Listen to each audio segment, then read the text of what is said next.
The year was 2147, and humanity was dying on a world that was supposed to be their new beginning. Kepler 442b had seemed perfect when the colony ships first arrived. The air was breathable, the soil looked rich, the water ran clean and clear. 7,000 brave souls had left everything behind on Earth to build a new home among the stars. They called their settlement New Haven, and for the first 2 years, it lived up to its name. Then the blight came. Nobody knew where it started. Some said it came from the native plants.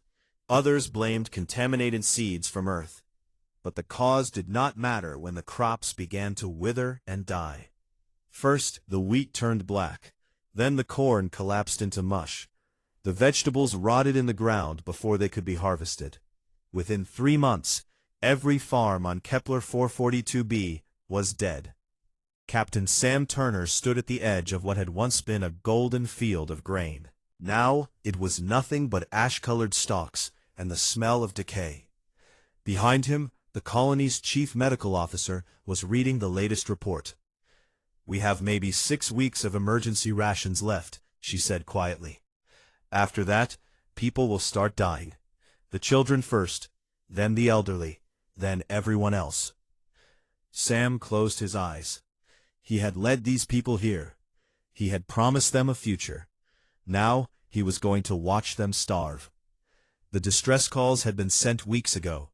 Earth was too far away to help in time. The other human colonies were too small and too poor to spare anything. And the alien species they had encountered so far had shown little interest in the struggles of a young and unimportant race.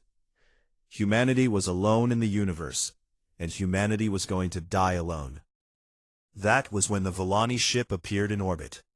The Volani were unlike anything humans had ever seen. They stood about 5 feet tall, with bodies covered in a soft shell that shimmered like pearl. They had 4 arms, 2 legs, and a pair of delicate wings that could not actually fly, but were used for expression and communication. Their faces had large compound eyes that seemed to hold 1,000 tiny stars, and their mouths were surrounded by small mandibles that clicked when they spoke. They had been watching humanity for some time. The Volani were traders and observers, traveling the galaxy to study other species and exchange goods and knowledge. They had noted the human expansion into space with mild interest. The humans were energetic and curious, but they were also young and weak. The Volani Council had decided there was no profit or benefit in making formal contact. But Ambassador Cathari had been monitoring the distress signals from Kepler 442b. She was old for a Volani, nearly 200 years by human counting. She had seen countless species rise and fall across the galaxy. She had watched civilizations crumble from war, disease, and famine. The universe was cruel, and most species learned to look away from the suffering of others. Cathari found that she could not look away from the humans. There was something about their desperate calls for help that touched her. They did not demand or threaten. They did not offer payment or make political bargains. They simply asked, with naked honesty, for someone to help them survive. The voices on those transmissions were afraid, but they were also hopeful. They believed, despite all evidence, that someone out there might care. It was foolish, it was naive, and it was beautiful. Cathari made her decision without consulting her council. She knew they would refuse. The Volani had a strict policy of non-interference in the affairs of other species. Getting involved in the problems of a primitive race would bring no benefit and could create political complications. But Cathari had not joined the diplomatic corps to follow policies.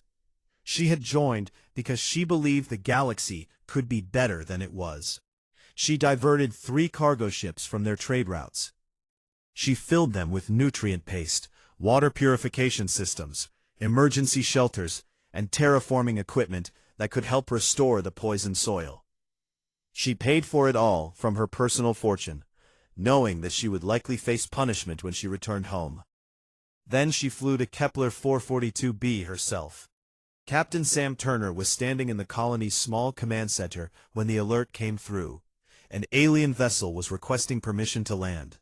He did not recognize the configuration, but he was out of options. So he granted permission and walked outside to meet whoever had come. The Volani shuttle touched down in a cloud of dust. The hatch opened, and Cathari stepped out into the pale sunlight of an alien world.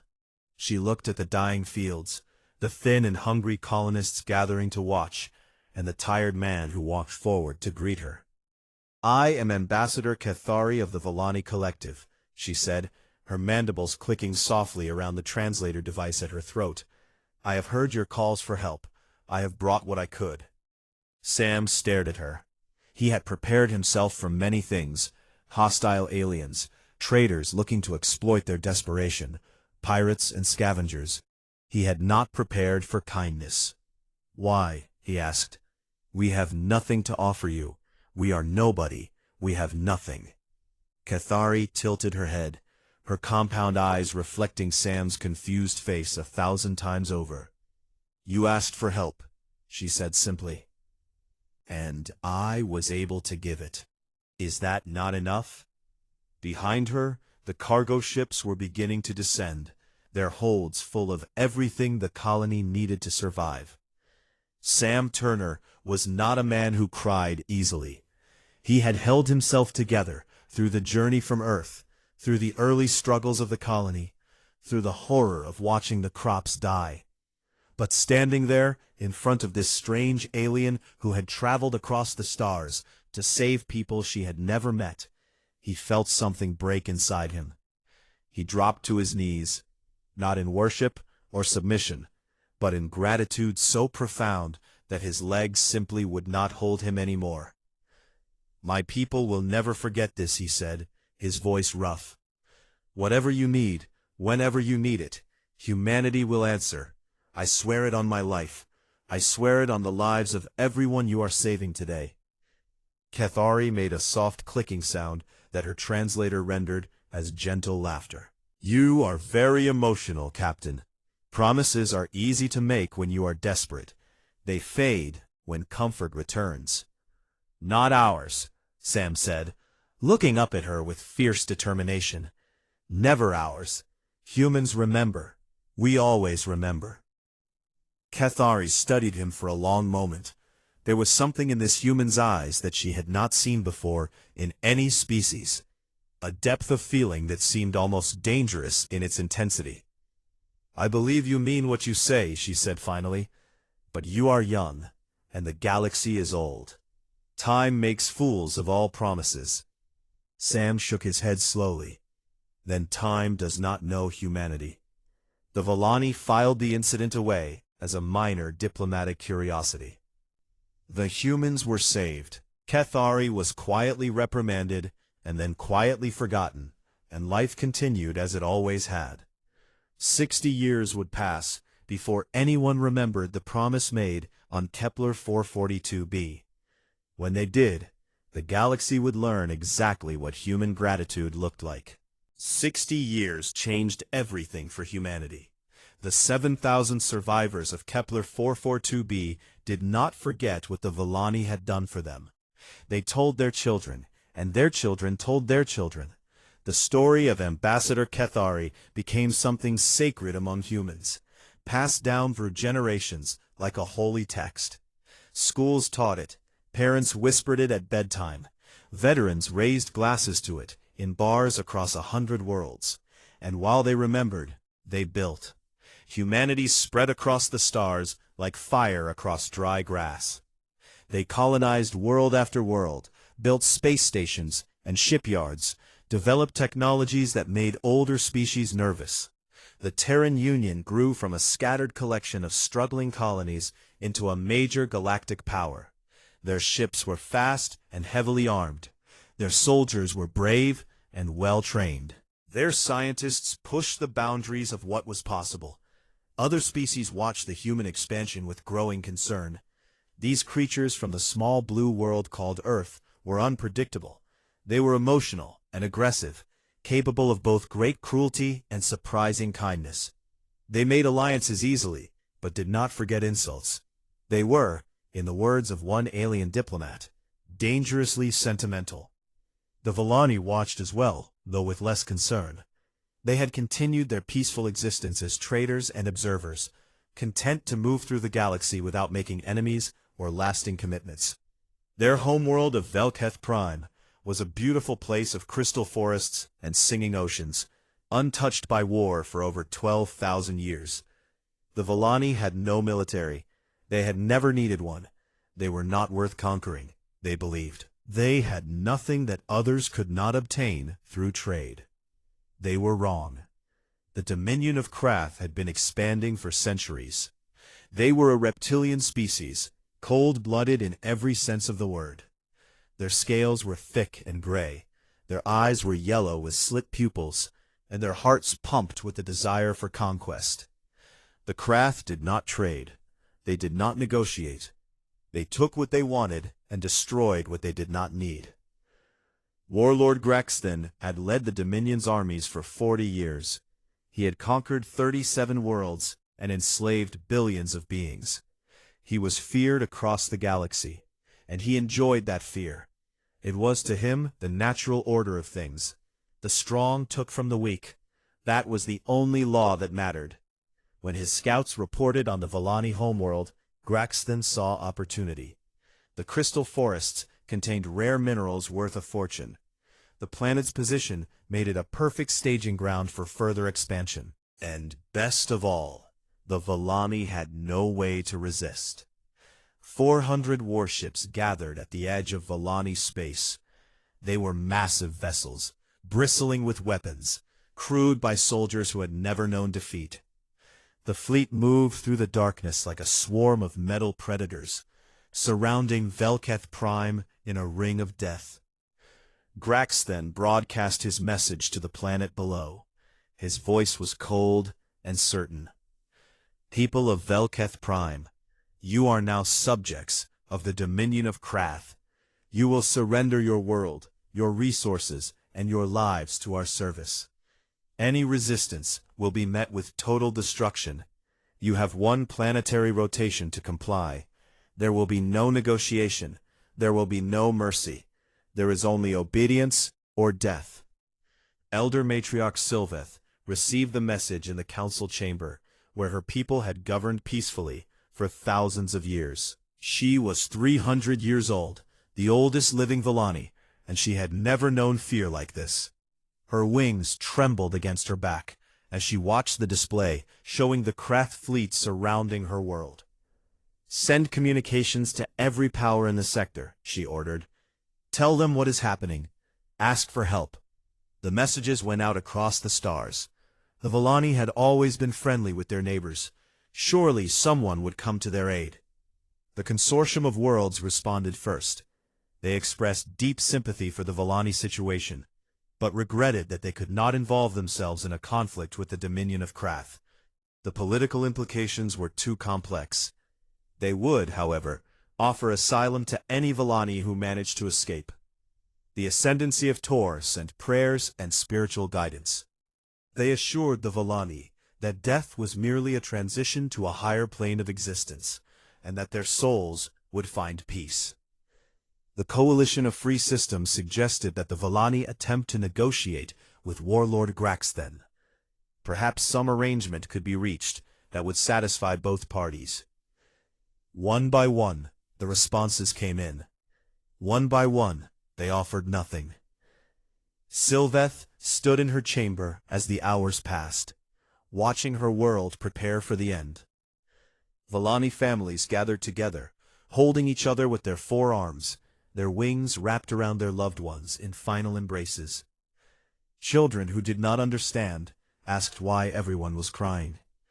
Parents who understood too well could not find the words to explain. This was how civilizations died, not with great battles, but with quiet surrender.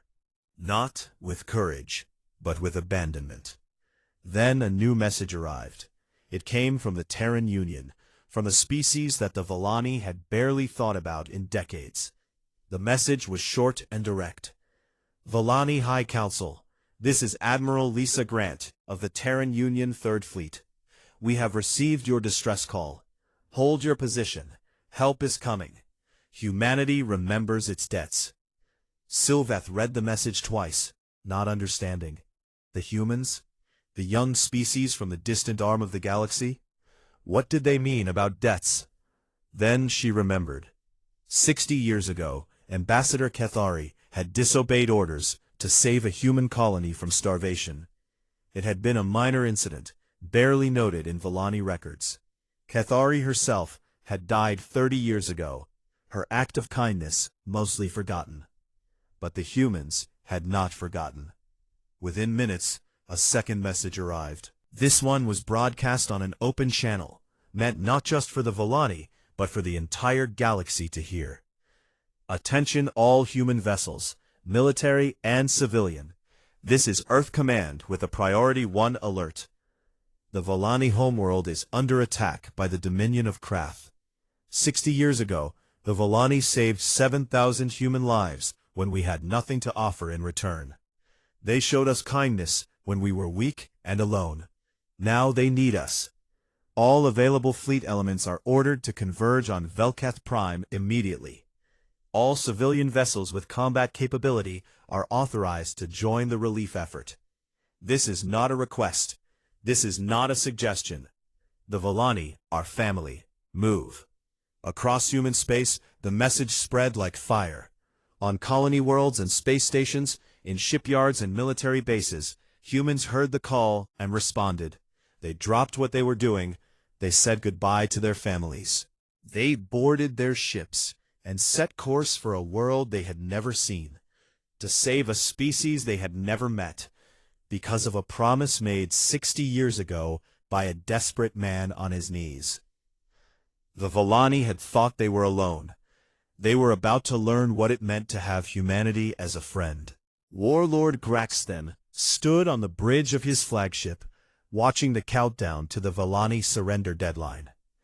His officers moved around him with quiet efficiency, preparing for what would surely be a simple conquest. The Villani had no fleet, no weapons, no warriors. This would be the easiest victory of his career. His communications officer approached with a report. Warlord, we are detecting unusual activity in human space. Multiple ships are leaving their positions and moving toward our location. Graxthen waved a clawed hand dismissively. How many ships? Initial reports suggest 60 vessels from their third fleet. The warlord made a sound that passed for laughter among the Krath. 60 ships against 400. The humans were either brave or stupid. Probably both. It will be entertaining to crush them alongside the insects. But as the hours passed, the reports became more troubling. The human Third Fleet was not traveling alone. Ships were joining them from every direction. Military cruisers and destroyers altered course to intercept. Transport vessels loaded with ground troops launched from a dozen colony worlds. And something else was happening that Graxthen's intelligence officers had never seen before. Civilians were coming. Danny Webb was 57 years old and had not worn a military uniform in 20 years. He ran a freight company now, hauling cargo between colonies, making an honest living, far from the wars and conflicts of the galaxy. His 12 transport ships were old and tired, designed for carrying goods, not fighting battles. But Danny's grandfather had been on Kepler 442b. He had been a child when the Villani ships arrived with food and hope. He had grown up telling stories about the alien woman with wings who had saved his life. He had made his son promise to never forget, and his son had made Danny promise the same thing. When the call came from Earth Command, Danny did not hesitate. He contacted his crews and told them what was happening. Every single one volunteered. They worked through the night, welding armor plates onto their hulls and mounting weapons in their cargo bays. The ships would never pass military inspection, but they would fly and they would fight. My family has been waiting 60 years to pay this debt, Danny told Admiral Lisa Grant when his makeshift fleet joined the convoy. We are not going to miss our chance. Similar scenes played out across human space. On the colony world of New Boston, Colonel Kate Murphy commanded a militia of 30 armed vessels.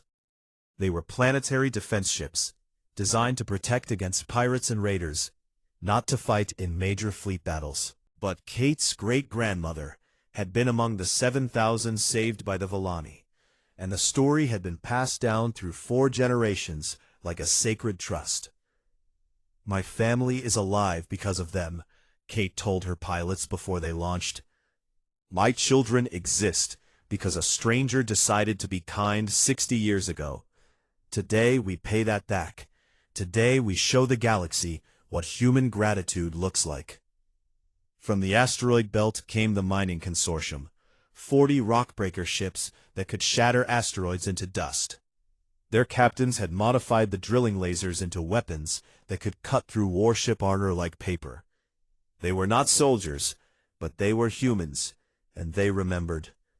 A retired admiral named Frank Cooper came out of his quiet life on a farm world, commandeered a yacht club's fleet of racing vessels, and led them toward Volani space. He was 73 years old, and had promised himself he would never fight again. But some promises were stronger than others. "I watched my mother cry with gratitude when she told me about the Volani," Frank said in a message to his former colleagues. "I watched my father raise a glass every year on the anniversary of our colony's rescue. This is not about politics or strategy. This is about being human. This is about being the species that remembers." Warlord Grax then received updated intelligence reports with growing disbelief. The human force had grown from 60 ships to 200, then 300, then 500. Vessels were appearing from every corner of human territory, military and civilian alike, all converging on the same point. "This makes no sense," Grax then growled at his officers. "The Volani are nothing to them. They share no border, no trade routes, no political interests. Why would the humans sacrifice themselves for insects they barely know?" His advisors had no answer. In the dominion of Krath, the strong dominated the weak. Alliances were based on power and mutual benefit. The idea of risking everything for a 60-year-old favor was incomprehensible. On Velketh Prime, Lieutenant Ben Howard had been assigned as the human liaison to the Volani government. He stood with Elder Matriarch Sylveth in her council chamber, watching the displays as more and more human ships arrived. 800 vessels now, Sylveth said, her compound eyes reflecting the lights of the fleet. "Possibly more. I do not understand. We gave you food when you were hungry. That is all. This response is, I do not have words for it." Ben smiled. He was young for a military officer, only 28, but he had grown up on the stories just like everyone else. "Ma'am, you are thinking like a Volani. You see a transaction. We gave you something. You want to give us something back. And that should be the end of it. Us humans do not think like that." "Then how do you think?" "You saved our people when you had nothing to gain from it. You did not ask for payment. You did not demand favors. You simply saw suffering and chose to help. That means something to us. That means everything to us." Sylveth's wings twitched in confusion. "But it was 60 years ago. Many of those humans are dead now. The ones coming to help us never knew them." "It doesn't matter. The debt passes down. The memory passes down. When you helped those 7,000 people, you were not just helping them. You were helping their children and their grandchildren and their great-grandchildren. You saved generations that did not exist yet, and all of those generations remember." The old Volani was quiet for a long moment. Outside, more human ships were dropping out of faster-than-light travel, adding their lights to the growing constellation around her world. "You are a strange species," she said finally. Ben nodded. "Yes, ma'am, we are. And right now, that strangeness is the only thing standing between your people and extinction." He looked out at the fleet, at 800 ships crewed by humans who had traveled across the galaxy because their ancestors had made a promise. The Krath have no idea what is coming for them. They think this is about territory or resources or power. They do not understand that they threaten family, and in human culture, there is nothing more dangerous than that. Sylveth followed his gaze. For the first time since the Krath fleet arrived, she felt something other than fear. The surrender deadline came and went. The Volani did not surrender. Warlord Grax then stared at the tactical display on his bridge with cold fury. The human fleet had completely surrounded his position. 800 ships, possibly more, forming a wall of metal and weapons between his forces and the planet below. The Krath were no longer the hunters, they were the prey. He opened a communication channel to the human flagship. Admiral Grant, this is Warlord Graxthen of the Dominion of Krath. Your interference in this matter is unwelcome and unwise. The Volani have nothing to do with your species. Withdraw your forces now, and I will allow you to leave without conflict. Continue this foolishness, and I will destroy you along with the insects. Admiral Lisa Grant appeared on his view screen. She was a woman in her early 50s, with gray streaks in her dark hair, and a face that had seen too many battles. When she spoke, her voice was calm and certain. Warlord Graxthen, 60 years ago, the Volani saved 7,000 human lives. They asked for nothing in return. They expected nothing. But humanity remembers its debts. We remember every kindness, and we repay it with interest.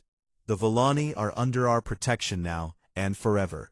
You have 1 hour to withdraw from this system. If you refuse, we will show you exactly what human gratitude looks like when it is turned into weapons. Graxthen's yellow eyes narrowed. You are outnumbered. Your civilian ships are no match for trained warships. This is suicide. Maybe, Lisa replied, but we are going to make it very expensive suicide. 1 hour, Warlord. Use it wisely. The channel closed. Graxthen considered his options. He could withdraw, save his fleet, and return later with more forces. It would be the smart decision, the logical decision. But the Dominion of Krath had never retreated from battle. Their reputation was built on the certainty of their victory. If he ran from a collection of cargo ships and militia vessels, that reputation would be destroyed. All ships prepare for battle, he commanded. We will teach these humans the cost of their sentiment. The first hour of the battle was chaos. Human ships attacked from every direction, hitting the Krath formation like waves crashing against rocks. Admiral Grant had organized her forces into strike groups, each one targeting a specific section of the enemy fleet. The military vessels led the charges, drawing fire and creating openings. Behind them came the civilian ships, their improvised weapons blazing. Danny Webb flew his converted freighter straight into a formation of Krath destroyers. His cargo bay doors opened, releasing a swarm of mining drones that had been reprogrammed for combat. The drones latched onto enemy hulls and detonated, tearing holes in armor and venting atmosphere into space. Danny whooped with savage joy as he watched the destruction. "That is for my grandfather," he shouted. "That is for everyone on Kepler 442b. Colonel Kate Murphy led her militia fleet against a Krath battlecruiser twice the size of any of her ships. They surrounded it like wolves around a wounded animal, pouring fire into its shields until they collapsed. Then they targeted its engines, its weapons, its bridge. The battlecruiser exploded in a ball of fire that lit up the darkness of space. "New Boston sends its regards," Kate broadcast on an open channel. "My great-grandmother says hello." The mining consortium's rock breakers proved devastatingly effective. Their modified drilling lasers could cut through Krath armor like a hot knife through butter. Captain Marcus Stone, a miner who had never fired a weapon in anger before today, disabled 3 enemy warships in the first 30 minutes of the battle. His hands were shaking on the controls, but his aim was true. "I do not even know any Volani," Marcus admitted to his crew during a brief pause in the fighting. "But I know what my family taught me. You pay your debts. You help those who helped you. Today we are paying a debt that is older than I am, and I have never been more proud to be human." The Krath fought back with desperate fury. Their weapons were powerful, their ships were tough, and their soldiers did not fear death. Human vessels exploded throughout the battle, their crews dying for a cause that Graxton still could not comprehend. But for every human ship that fell, another took its place, and the humans did not fight like any enemy the Krath had faced before. They fought like they had something to prove. They fought like they were paying a debt that could never truly be repaid. They fought like their entire identity as a species depended on this moment. Chris Palmer was 17 years old. He had stolen his father's mining vessel and joined the relief fleet against his parents' wishes. His family had kept a small shrine to Ambassador Kethari in their home for 3 generations, a place where they lit candles and told stories about the Volani who had saved their ancestors. Now Chris was flying that family legacy into battle. His mining ship was never meant for combat. It was slow, poorly armored, and barely armed. But it had one thing that Krath warships did not have. It had mass. Lots of mass. Chris spotted a Krath command ship directing the enemy defense. It was a massive vessel, covered in weapons, surrounded by escorts. There was no way his mining ship could defeat it in a fair fight. So Chris decided not to fight fair. He aimed his ship directly at the command vessel and pushed the engines to full power. The mining ship accelerated, building speed, building momentum. Warning alarms screamed in Chris's ears as the Krath weapons targeted him. He ignored them. At the last possible second, he hit the ejection button. His escape pod launched away from the mining ship, spinning into the chaos of the battle. Behind him, his vessel slammed into the Krath command ship with the force of a small asteroid. Both ships exploded in a flash of light that could be seen across the entire battlefield. Chris floated in his escape pod, watching the destruction he had caused. He was crying, though he did not know if it was from fear or joy or something else entirely. "For Kethari," he whispered. "For everyone she saved. For everyone who would not exist without her." 4 hours after the battle began, it was over.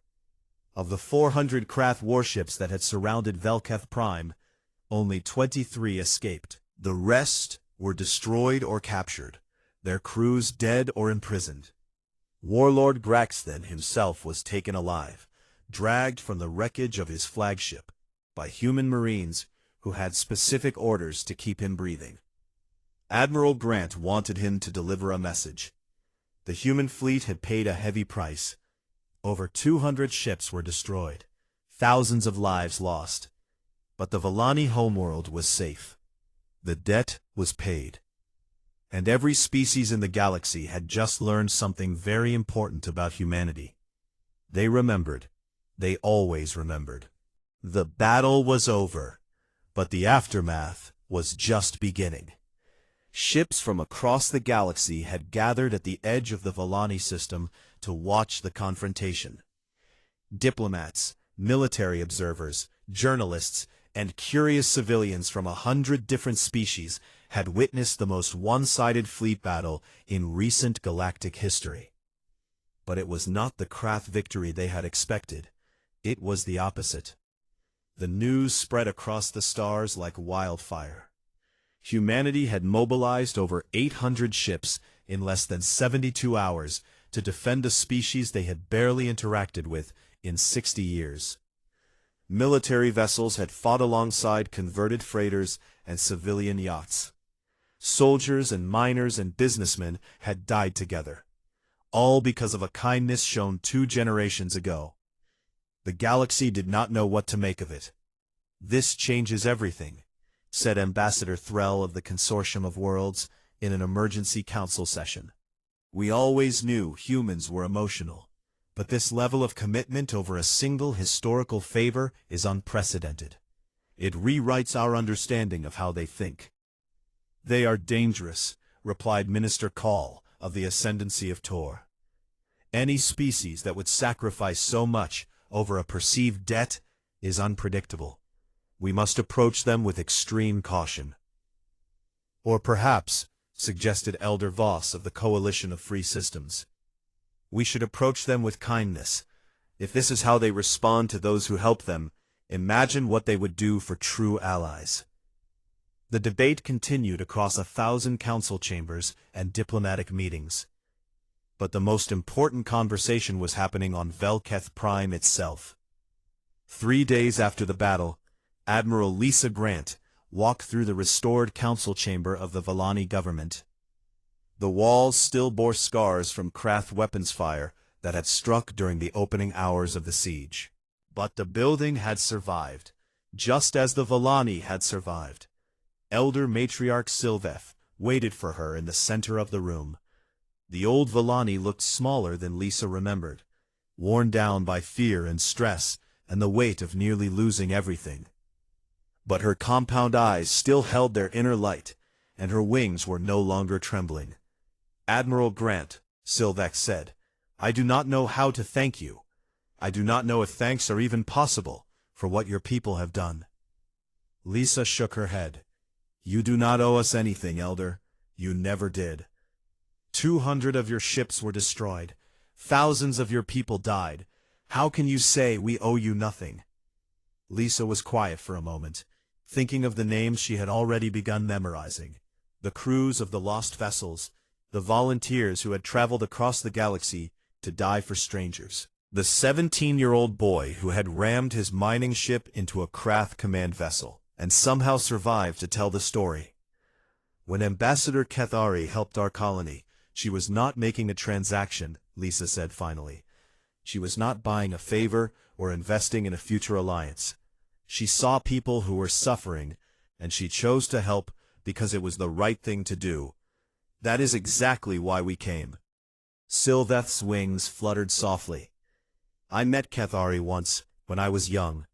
She was considered strange by our people. Too emotional, too willing to take risks for uncertain rewards. She never rose higher in our government because her thinking was too different from ours. She saved our species," Lisa said. "She made humanity possible. Every human alive today exists because she chose kindness over caution. And every Vallani alive tomorrow will exist because your species chose to remember that kindness. I begin to understand why Kethari believed in you. Why she took that risk." Lisa knelt before the elder matriarch, just as Captain Sam Turner had knelt before Kethari 60 years ago. It was not submission, it was respect. "Let me tell you something about humans," Lisa said. "We are not the strongest species in the galaxy. We are not the oldest or the wisest. Our technology is good, but not the best. Our military is powerful, but not unbeatable. We have no special advantages over anyone else. But you remember. Yes, we remember everything. When someone helps us, we carry that debt with us forever. We pass it down to our children and our grandchildren. We build it into our culture and our identity. The Vallani saved 7,000 people 60 years ago. And those 7,000 people became millions. And those millions taught every human alive what you did for us." Lisa stood and looked out the window at the human fleet still holding position around the planet. Repair crews were working on damaged vessels. Memorial services were being held for the fallen. But no one was leaving. No one would leave until the Vallani were truly safe.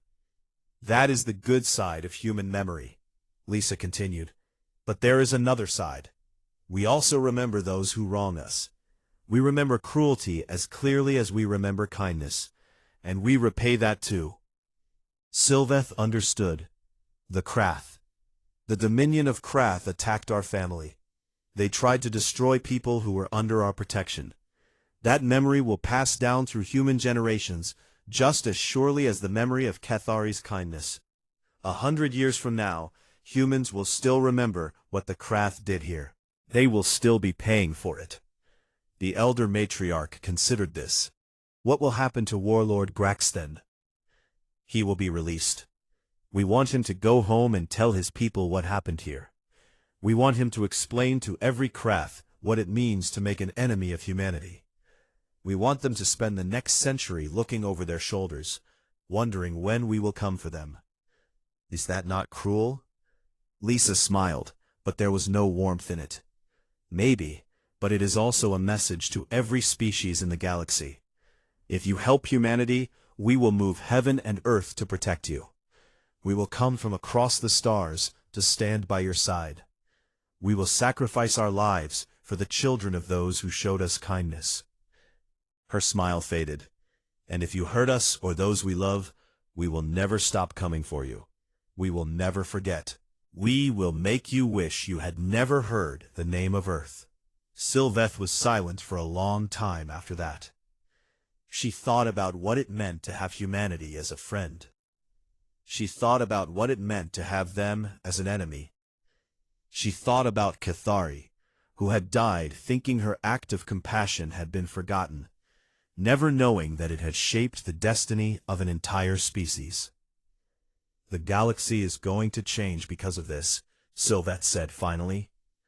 Yes, Lisa agreed. It is. And it did.